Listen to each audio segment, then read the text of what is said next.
Welcome to Varsity Sports Network's 850 Daily. Some more news coming out from the FHSAA on the 2020 football season. I know what you're thinking, but everything's cool. This is just a reclassifications for teams that are looking to participate in the postseason. Of course, the FHSAA set a deadline for teams to opt in or opt out of the 2020 FHSAA postseason, and thus, once they had the pool of teams, they were splitting them equally among regions. Like the FHSAA said, they would not be reclassifying teams, so nobody's going from 7A to 8A, 3A to 1A, anything like that. This is done on a region-by-region basis within each classification in order to attempt to get some equity in all regional playoff brackets. Basically, spreading it around, trying to keep it even. Big picture, of course, this is a statewide movement, and 0 of our Big Bend teams have changed class, like we said, or even their region. So they're not going to be switching around much at all. What is affected are the opponents in these regions and how that could affect regional play going forward. So let's check it out. We'll go class by class and give you a breakdown of exactly what we can expect to see in all of these regions. You got to start with Big 7A. So last year in 2019, we had 21 teams here in Region 1. Of course, our big 3 that are participating in Region 1 are going to be Charles, Lincoln, and Leon. They have a 21-team region that they had to compete with, as we said last year. That is down to 13 this year.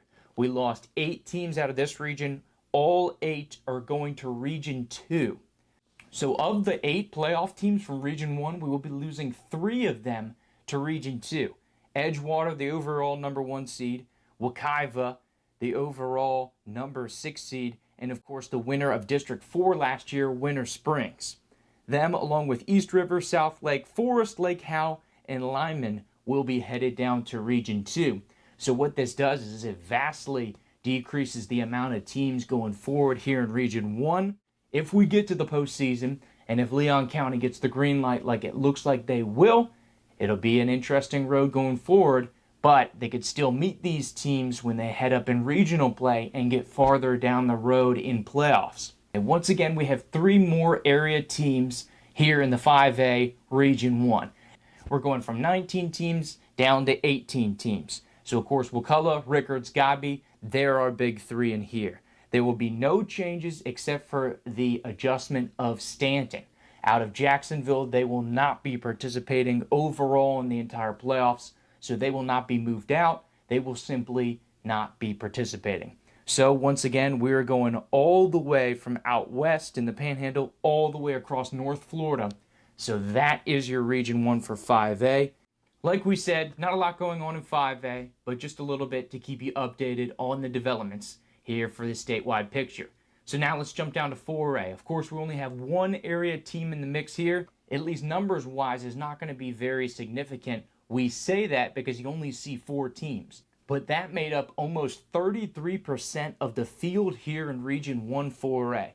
And it starts at the top, so the big changes are very significant. The top 2 teams last year in this region, and 3 of the top 6 will all be moving to Region 2. So basically, all the Jacksonville area teams will get ripped out of this region, and this will kind of be more of a true Panhandle to Big Bend region here in the 4A classification. The number 1 overall seed from last year, Bowles. The number 2 overall seed from last year, West Nassau. The number 6 overall seed last year, Bradford. And of course, Fernandina Beach from that general Jacksonville area will be headed over to Region 2. So this is pretty significant. This is really going to make it interesting for Gadsden County. Of course, staying in the Panhandle here. And they, if we go off last year's numbers, are the top-ranked team still remaining in this classification. So they're definitely going to be something to watch as we push forward through regional play. And you got to be positive if you're a Gadsden County Jaguar, only 6 other teams to compete with here going forward. So we've seen 7A, 5A, 4A. Let's jump on down. Of course, 1 more classification. We only have 1 team once again here in 3A, and that's the Florida High Seminoles. So they're all by their lonesome here, at least as far as the Big Bend concerned, and not a lot of changes to speak of here as we get into Region 1 3A. The only one that's moving is going to be Trinity Catholic. They will get chopped out of our region, and they'll go more into that Orlando area, which will be Region 2. Of course, as you can see, The big hitters from last year, Pensacola Catholic, Florida High, Episcopal, all going to maintain in the region. And then, of course, the rivals for Florida High, PK Young, will stay in Region 1 as well. And they seem to be kind of the cutoff. Gainesville area kind of making up that bottom line. Anybody below Gainesville is going to get dropped down, which is why Trinity Catholic of Ocala got bumped down to Region 2. The big top three of that region last year competing. Once again, cool to watch going forward. So now that we've seen the 3A, we have an absolute loaded 2A here as far as the Big Bend is concerned. A number of teams here in our area making up a gigantic portion. So this one will be really interesting to watch. Of course, we have Osceola, FAMU DRS, Maclay, NFC, Monroe, JP2, 6 of our 17 teams in this one region. So it's going to be jam-packed, and last year we saw a ton of teams get in from our area. Really cool to see them go against each other in the playoffs, and nothing, hopefully, will change this year. We'll try to get all 6 of them going forward, but of course, they have dropped a couple teams. St. Joseph's Academy and Eagles View will both be out of the picture this year. So they're going from 11 to 9 teams in Region 1 2A. St. Joe's is just going to move. So they're going to shift over, of course, in the St. Augustine area. They will go to that kind of more Jacksonville / southern location that will pick up most of the East Coast there in Region 2. And Eagles View is out. They will not be participating, opted out of the postseason. So what does that leave us with? These 9 teams, 6 of them from our area. So the Big Bend region will make up 67% of this field, but it'll be very cool to watch as we see a lot of teams that we have participating going forward. So we've talked about the majority of our teams so far. Let's go down to the 1A classification where we still have 3 of our boys to be determined as where they will fall in the postseason. Of course, we don't have anybody in Region 1, the only classification besides 6A that is the case. So we're going to head over to Region 2, which is more the Big Bend area.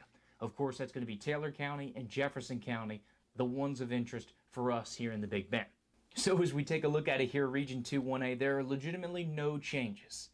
Blountstown, Taylor County, Sneads, Bozeman, Port St. Joe, Jefferson County, Weewa, Liberty, and Franklin, exact same that it was last year. So, of course, all those schools opted in. We'll be keeping the battle going into this season.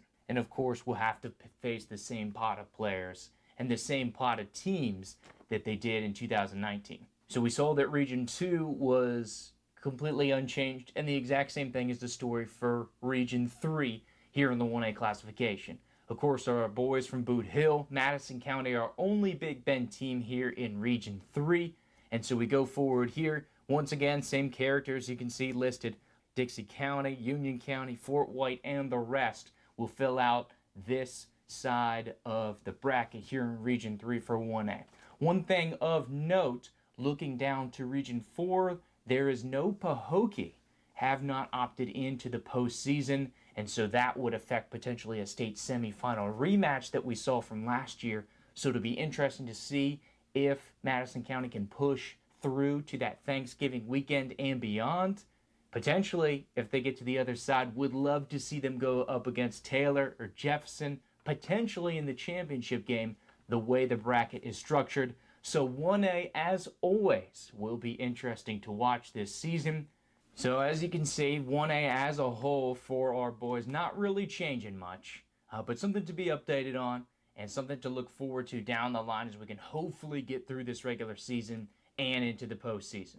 Of course, if you want some more updates as we continue to track regular season, postseason, and everything else here at the Varsity Sports Network in the Tallahassee area, serving the Big Bend, make sure to check us out on social media at VSN Tallahassee and check out everything you need to know. We'll continue to keep you updated on all the breaking news here in the Big Bend.